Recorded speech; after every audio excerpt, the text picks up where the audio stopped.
This time on Norfolk Perspectives, we're talking about jazz, sweet jazz for the 31st year. The EOC is preparing for the hurricane season, and you have to too. Campostelle Elementary School knows how to do robots under the water, and you're going to find out more. And Norfolk Botanical Gardens has awesome classes and camps this summer. Join us right here on Norfolk Perspectives.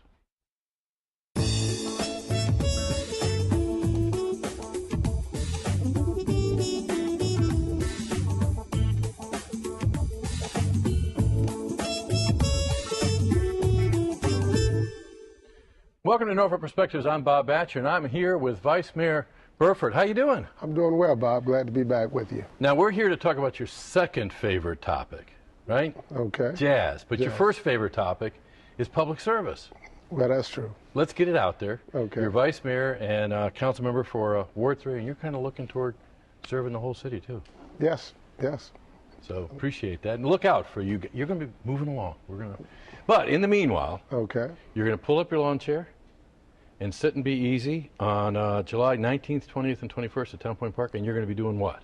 Well, we're going to be listening to what we call smooth jazz in the park, Town Point Park. Again, that weekend is the 19th through the 21st, and just in case we have inclement weather this year, we will be inside the Norfolk Scope. Okay, so. You have promised me two things over the years you've been coming on the show to promote this. One is we're going to sell out, and if not, we'll talk about that later, and it's never going to rain. Well, it's rained. It has rained the last 3 years, and so we want to make sure that this year we put precautions in place to ensure that people have a good time and have a rain site just in case the weather doesn't agree with us. And so that's why we have the Norfolk Scope. So the show will go on, rain or shine this year. Now, and I also understand that special things have been done at the Scope so that if it does have to move, you'll have a similar experience. It won't be like being at a hockey game with jazz players. Oh, no. We're going to have it set up, the VIP Jazz Club areas where you can go and get the food and what have you. So it's going to be different, but I tell you, you'll be like at home. There you go. Right. Okay, so speaking of home, you listen to jazz at home? I listen to jazz at home. I was brought up in a home where music was important. It was an art form, and we grew up listening to it, all genres of music. So jazz was one that Mom and Dad would just listen to. And so as kids, we listened to different forms of music and, like I said, the different arts of jazz. So I have a respect for music as a whole, but I truly love jazz. In pre-tape, you mentioned about what your dad listened to jazz on, though. Well, the vinyl. There we go. Yeah. They're coming back. They're coming back because there's something about jazz with that little crackle of the vinyl that sounds. Now, I consider jazz as the stay in music. Once it comes on, you just kind of mellow and listen to it. Well, smooth jazz is done well for a lot of the artists because it allows them to get out and go on tour. And I think it's gotten more popular. And it's like anything. It's like a fine wine. I mean, you have to start somewhere. And people who want to really embrace or get into jazz, it's a way to begin to enjoy it and understand it. And as you move more progressively into the different forms of jazz, you just learn to appreciate all aspects of it and all that it has to offer. Okay, I want to rewind a few years because when I think of you, I think of public service. I think of brick and mortar, more brick than mortar. Okay. And the vision behind Broad Creek. I got to be honest, I don't really think of you as a musician. Not that I've heard you sing. Well, I've played the trumpet and the baritone. But I'm used to seeing site plans in your back pocket. Well, yeah, you got to take a break sometime. And, for me, it was about creating an event that didn't belong to no one group of people, but creating an event that celebrate the essence of our city and give something for everyone to do, not only the people in the city of Norfolk, but for the region. And we've had people to travel from various states to come and enjoy our jazz festival. People make reservations now in advance for their summer planning to come to Norfolk, to the Norfolk Jazz Festival. So it has really enhanced our quality of life as a city, but more importantly now, we do get people to come to the city and they spend money which at the end of the day, the goal is to generate more revenue for the city of Norfolk. So when you were knocking on Karen Scherberger's door and saying, hey, let's talk about the future of Jazz Festival, that's what you had in mind? Well, when again, just wanted to add another event to the city that everybody could embrace. And, Karen has done a tremendous job in cultivating this jazz festival and expanding it to 3 days now. Her and Ted and her staff, they've done a tremendous job with the park as a whole and all of the programming down there. But I was just so glad that she's at the helm, and she was at the helm at that time, to resuscitate the Jazz Festival, because she had done it for so long. And again, what stopped it in the past was it rained every year, and the sponsors kind of pulled back, and the city stepped in, and we were able to get it to a point where sponsors would want to be a part of it again. And again, Karen does what she always does, take things to another level, and we've been very fortunate to have her to serve in that capacity with the city, but more importantly, her staff to generate and create an event that is a signature event to the city now, and people look forward to. Now, the lineup is so broad, I would not ask you to start naming them, because you'll leave that one out that the viewer really was hoping you'd mention. So they can go to our website and go to Festivents, and there's a whole lineup there. But do you have a favorite one? No, I don't have a favorite one, but most of these they play in trios. So we have Kurt Welling and Norman Brown and Rick Braun, who will play on Friday night. And also we have a local group that we have play each night as well, and Karen usually pick good local groups to start off the Jazz Festival for the headliners. And on Saturday we have Jonathan Butler, Sheila E., and Elan Trotman. That's on Saturday night. And on Sunday we have a local favorite, Jay Sennett, as well as Stanley Jordan, and we have Niles that we've added to the lineup as well. So we have a pretty good lineup, and I think that, again, it will draw from all cross sections of the region, as well as the avid jazz lovers around the country are looking forward to the Jazz Festival. Cool. I think we're going to see you down there a lot. Oh, yeah, I plan on being down there every day. Like I said, I mean, I support it, it's just a great time. It's a great time to be able to just relax and sit out in the lawn chair, enjoy some great music, great food, and just a fellowship with a lot of great people and meet new people.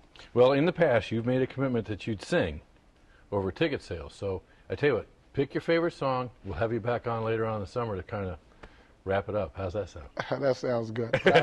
I would just encourage people to get their tickets in advance. Yeah. And they could call Festivents at 441-2345, or they can go to festivents.org and for ticket information, because, again, on July 18th at 5 o'clock, that stops the discounts and advance tickets.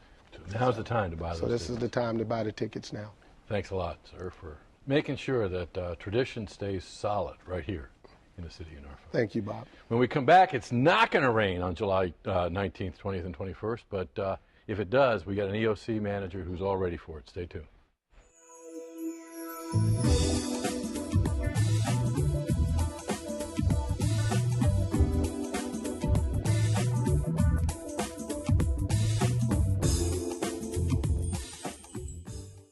When biking in traffic, safety is above all else. Know your role on the streets. Follow all signs and signals. It's the law. Always wear a helmet and travel in the same direction as traffic. Don't ride more than 2 abreast. Use the proper hand signals for left turns, right turns, and stopping. It's up to all of us to share the road, because we roll together. Welcome back to Norfolk Perspectives. I know that in mid-July, I'm going to be down at Town Point Park listening to some sweet jazz, and I bet you Jim Riddick wants to do the same thing. Director of EOC, how you doing? I'm doing well, Bob. How are you? Pretty good. So you got your kit, you're all prepared, you can go to the Jazz Festival. Absolutely. That's what you're planning Well, I on have a doing? kit and a cooler, so There you go. I'll enjoy the music. No, wait a minute, so the cooler's not part of the kit? It can be, depending on what beverages you stick inside. Or what you're planning for. Sure. Let's talk about that. I mean, I remember growing up as a kid outside of Washington. We had to go out to the hall, tuck our head between our knees, and pray. Duck and cover, right. Now, that was to prevent nuclear holocaust. Sure. It's hurricanes, it's tornadoes, it's everything. So is being prepared being prepared for everything? It is, and I'm glad you said that, because while hurricane season starts June 1st, this past year we've seen Hurricane Sandy, we've seen active shooters, we've seen Boston bombings, and we've seen the tornadoes up in Oklahoma. And you have to have an all-hazards approach to disaster planning. You take the same steps pretty much, so you have to be ready for anything. And the first thing is having a plan. Exactly. Okay, what should be in your plan? Well, you should have a plan as far as whether or not you're going to evacuate. If you have relatives or friends out of the area that you might want to contact, because sometimes it's easier to contact folks out of the area than it is locally, and letting your kids know what that information is as well. Talking with your kids, talking about what's going to happen, where you're going to go, and talking with their schools to see what their plans are. Just knowing exactly what's going to happen. And ESPN, Homeland Security, and the Ad Council put together a great campaign called Be a Hero. And they talk about a hero isn't necessarily the one who hits the buzzer beater shot or the walk-off home run. It's the one who can step up during a disaster because they took steps to prepare leading up to that. So now you got the plan. You've communicated the plan to the family. Right. That's important, right? Have the gathering spot, the whole 9 yards? Yep. Okay, way off the second floor? Sure. Okay, got all that. Let's talk about the infamous kit. Okay. I'd love to say I've got one. Okay. I don't. How do I start? Well, you can start with the basics. Just get some non-perishable food items with a manual can opener. A lot of folks forget that piece. Oh, yeah. Electricity may be out, so without that, it's going to be a little more difficult opening the cans. But making sure you have water, a gallon of water per person per day. And a lot of folks stock up on water in non-traditional ways. They may fill up their bathtub prior to an event and maybe not use it for drinking, but for hygiene or washing and the like. And make sure that you take steps to keep your food cool, because again, with the loss of power, you may lose some of that. And again, non-traditionally, some folks put ice in their dishwasher or their washing machine, fill it with ice and some of their frozen foods, and a lot of times that'll get them through the power outages. They can put it back in the freezer and just run a cycle, and not be worse for the wear. I know that during Isabel, we discovered you could do crescent rolls on the gas grill. There are some also non-traditional unique recipes on the grill. Absolutely. And I mean, I've heard that it's kind of work your way. Don't try to save those groceries. Right. Go ahead and consume them during the power outage. Oh, some people eat very well during the power outages just because of that. They don't want to lose the food. They cook it on the grill, and it's an opportunity for the folks in the community to get together. That's really, you meet a lot of your neighbors during power outages. Okay, what about getting prepared? Because I know that people will go running off to the hardware store as soon as it's announced that one's coming up the coast, and they find nothing at the hardware store. So are there some staples that you should have for kind of getting ready for recovery? Sure. Well, again, the immediate response, you want to have the food and the water, change of clothes, games, or some type of recreation items for your kids. And don't forget the dog or cat. Absolutely. Pets, pet foods, and special papers that you might have, things on zip drives, or however you save your documents, your marriage certificates or your divorce certificates, or all those insurance paperwork to make sure that you have all that, because again, that could be washed away, and it's going to be a challenge, trying to recoup your losses. As far as recovery, and we're still seeing lessons learned from Hurricane Katrina and up in New York, New Jersey from Superstorm Sandy. It's going to be a long-term process, and when we plan for the catastrophic storm, and when we do that, we talk about the folks that are in shelters or folks who have evacuated or even stayed. They may not have homes to go back to, depending on the severity of the incident. So you look at long-term sheltering, long-term housing. You talk about debris clearance, giving food, the basic necessities to get through it, which, again, to get folks back to their new normal, it's going to take some time. Okay, Jim, I'm going to put you on the spot. Okay. It was easy for Vice Mayor Burford because he's got a great event that he's planning for our community, and he just had to sell tickets. It was real easy. Sure. I'm going to play the cynic that's out there. Okay. It ain't going to happen. Okay. Okay. Well, I would argue that it will. It has happened, and it will again. I know the popular thing to talk about are the forecasts. I know the forecast came out. Dr. Gray, his annual forecast, as well as AccuWeather, they brought out a forecast. And quite honestly, we don't look at them. We don't care about them because we know we're due. We know we get storms, so we always plan for that next one. And it only takes one storm to make it a bad season. But I will say, when it does come, we should be ready. I know Superstorm Sandy for us was a great full-scale exercise. We were forecasted to get a lot worse than we did, thankfully, but it put us in motion to really lean forward, dispatch a lot of resources, work together as a team, as a community, and And that's really our approach here in Norfolk is the Team Norfolk approach, where it's public, private, not-for-profit, higher education, military, all of us working together, not just the silos of excellence of the city doing one thing, the private sector doing another, the faith community doing another, but we're actually coming together, we're planning together, training and exercising together, and it really worked in Hurricane Sandy, and that's the way we're moving forward for future incidents. Super. I'm glad you're getting us prepared so that our whole community, with your support out in the community. Absolutely. We need everybody. Absolutely. Thanks a lot. You know what? If it comes and we get to high water, you know who I want around? I want some kids from Camp Acela to be with me because they know how to deal with water. Stay tuned.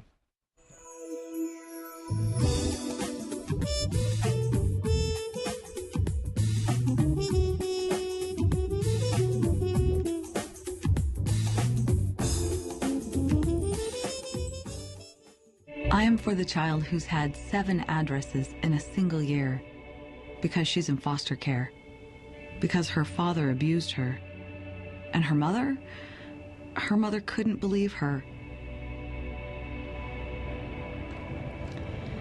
She is the child I am for. I am a CASA volunteer. I am you.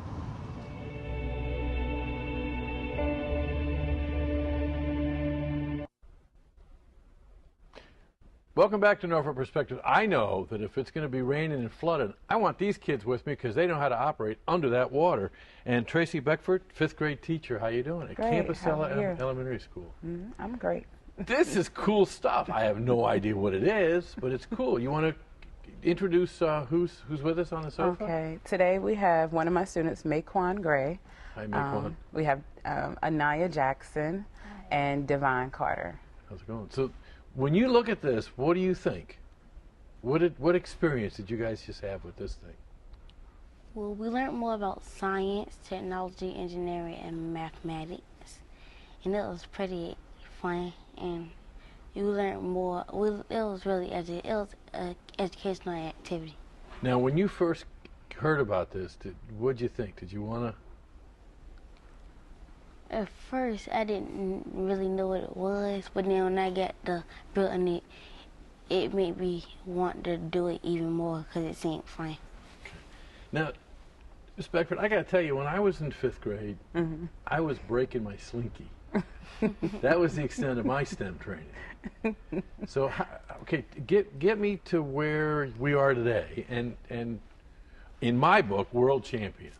So, how did it start off? It started off with my current principal, Sarah Peoples-Perry, and Dr. Lagana Foster. He's the STEM coordinator for Norfolk.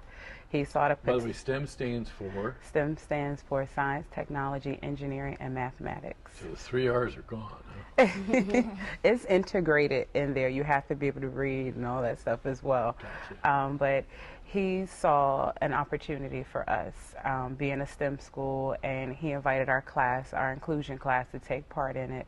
Myself and Ms. Hill Potter, who's the special ed teacher in the room, and the science teacher at Camp Acela Elementary, Miss Nyla Nash Jackson. She wrote a grant which funded the program, and the Navy also got involved with it. So the students were working with... That makes sense. Yes, it does. And they were working with Navy engineers in the science lab for about an hour and a half a week. Cool.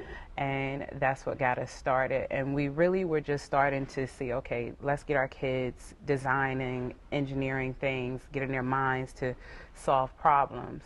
And then we entered a competition in Newport News, and we won overall against middle schools and high school students. Now, what did you guys have to do to win? We had to get the most points of doing the 2 courses. Okay, and how did you get points? Because sinking is part of the object, right? I mean, I'm used to people building a boat and you're not supposed to sink. But if this doesn't sink, you're out of luck, right? Yes. So how do you make it sink? We put weights on.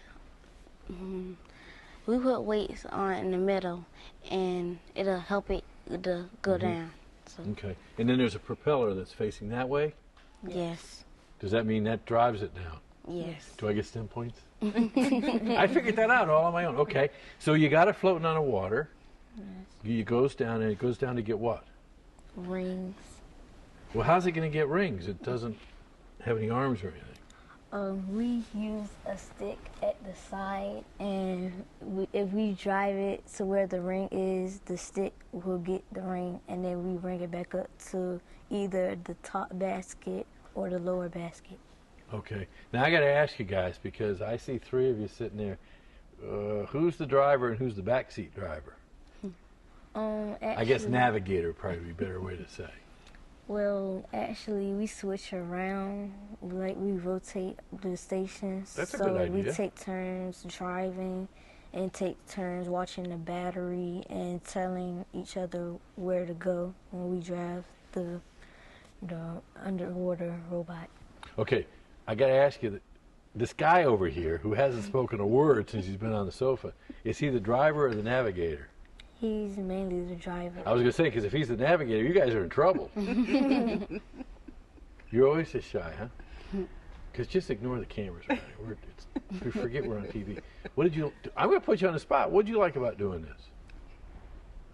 The driving. You like the driving, huh? Do these two allow you to be in charge? Or do they keep telling you what to do? We tell him what to do. Okay, so you go to Newport News and you whip all the middle schoolers and high schools, and then you go to what, Richmond? No. What? We went to Indianapolis. You went to Indianapolis? Holy moly! Did you have to thumb it up there, or take a van, or what? We had to take 2 planes. Whoa! So this is big time stuff. Who was in charge of making sure this got you? Because you didn't check that in your baggage, did you? No, actually, we took it on as carry-on luggage. Yeah, because I wouldn't let it out of your sight. Right. So what was going on in Indianapolis then? Oh, the competition, and at the competition, it took place at it had an Olympics pool, so. Oh, cool. It was at the University of Purdue, where the NCAA trains for swimming, and like great divers like Greg Louganis have been in that pool and done diving and stuff. So well, now you can say kids in Campusella have. You weren't in the pool though. No, the robot was in the pool. The robot was. I was going to call it Gizmo. What do you guys? Do you have a name for her? This one is Pisces. Oh, okay. That's Pisces. Yes. Well, I am so glad you guys came on Norfolk Perspectives and not only told us about this, but giving me a chance to say thank you to the community down in Campusella who supported you, and for a wonderful faculty and students who represented the city of Norfolk all the way up to Indianapolis. So what's next?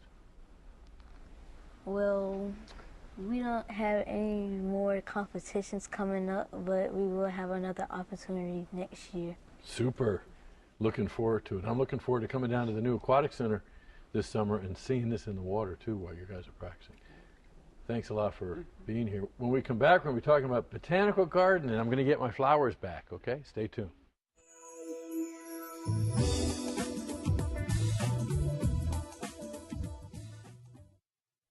Welcome back to Norfolk Perspectives. Well, I'm joined by two people who know all about flowers and kids, right?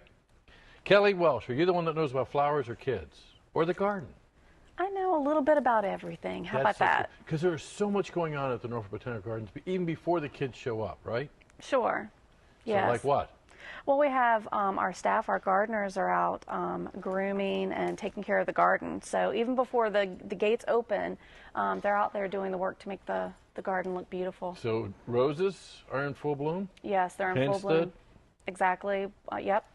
Okay, no bushes were harmed in making of this, right? No, they're gorgeous and smell great, so definitely take advantage while they're in bloom. And it's even cool when you sneak by, because this is a popular time to get married out the garden, by the rose garden. So you sure. If you go out there on a Saturday or on 1 o'clock, you can get both, right? Yep, you might see somebody getting married. Yep. You may not get invited to the wedding. But Jen Irving, you're sitting there at the rose garden waiting for all the kids to show up. I am. Because it's summer camp time? Just around the corner. And you're smiling about it. Yeah, we love having summer camp. We love having the kids there doing all the activities that we provide.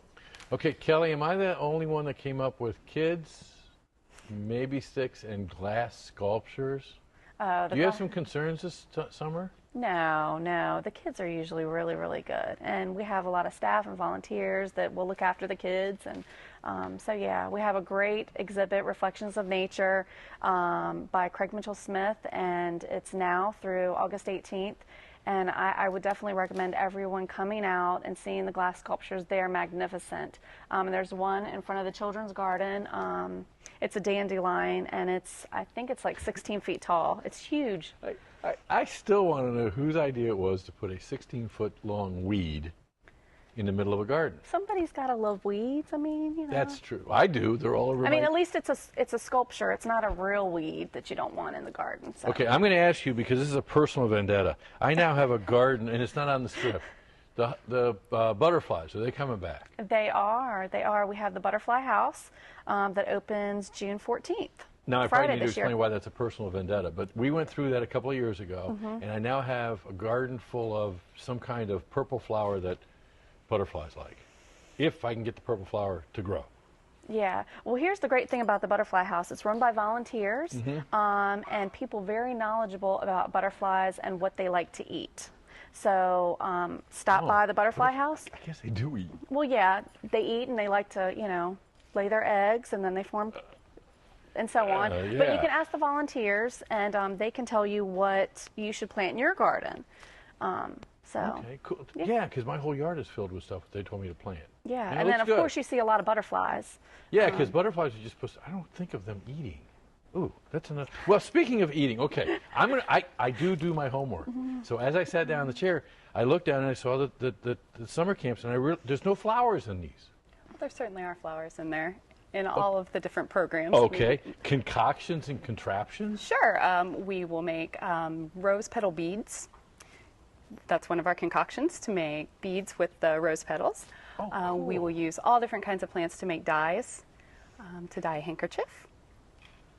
Neat. Now, what kind of contraptions are you going to have? Well, very popular every year is our egg drop contest. So we will build a contraption that can be dropped from 10 feet to see who can keep their egg from breaking using the materials we provide. And we'll use a lot of reuse materials with that program as well. Cool. Now, that's June 17th through 21st. Then Ahoy Mateys? Also our very popular Pirate Week, and we dress as pirates. We have scavenger hunts throughout the garden, and then we also use that week to talk about water conservation, other topics to do with water, and aquatic animals. Now, wait a minute. So you're teaching and playing? We are, but you have so much fun, you have no idea how much you're learning. Cool. I call that sneaky. Then you have Wizard of Oz went to Hogwarts and Wonderland with Dr. Seuss. Now, who dreamt that one? That's one of our, over the years, we've built a lot of stories into our program. So that's a combination of using a lot of the stories. And, you know, Harry Potter has a lot of plants within those stories. Wizard of Oz is full of, the poppies of Oz is one of our glass sculptures this summer. Oh, well. Cool. Okay. Cool Science Plant Wizards. Okay, there we go. Plant. Again, mixing plants to make different materials. We use plants to make art supplies. We'll make paper using some plant materials. Okay, Country Fair Farm Week, the No Theme Week. That's my favorite. Or Kelly's too, probably. Probably. A little bit of everything. Probably. She can help pick some of the favorite activities throughout the summer. And with all of our weeks, we're also going to focus a lot on vegetable gardening. We have a new vegetable display garden in our Discovery Peak area of the World of Wonders Children's Garden. In our summer camp, kids will also have their own vegetable garden that we'll tend to throughout the summer. And it's really kind of cool, Kelly, because I'm going to bring this all the way back around. You drop your kid off for summer camp, get your membership, and have her leisurely strolled through the garden. Yeah, right? absolutely. This is a great time to get a membership. It's $85 for the entire year. And so every time you come in, you can come in as many times as you want. Once a week, every day. We also have our bike nights, so that's included with our garden admission. So if you have a membership, you don't have to worry about the admission. And bring a towel and go to WOW. And go to WOW, yeah. So we have a lot of Are you too old for WOW? Well, actually, that's a great segue into volunteering. We're looking for volunteers throughout the garden as well as for WOW, too. Oh, so. what a cool place to volunteer. Yeah. Oh, great. So summer camps that have flowers, but not necessarily. Have fun, but also learn. Thanks a lot for everything that you guys are doing to really bring the garden alive for the entire Hampton Roads area. Appreciate it. Thank you. We want to hear from you what you'd like to see on TV 48, but more importantly, what's going on in your neighborhood. Give us a holler at 664-6510. And as usual, it's a wonderful time to be in Norfolk just because of you and you and you. Thanks a lot.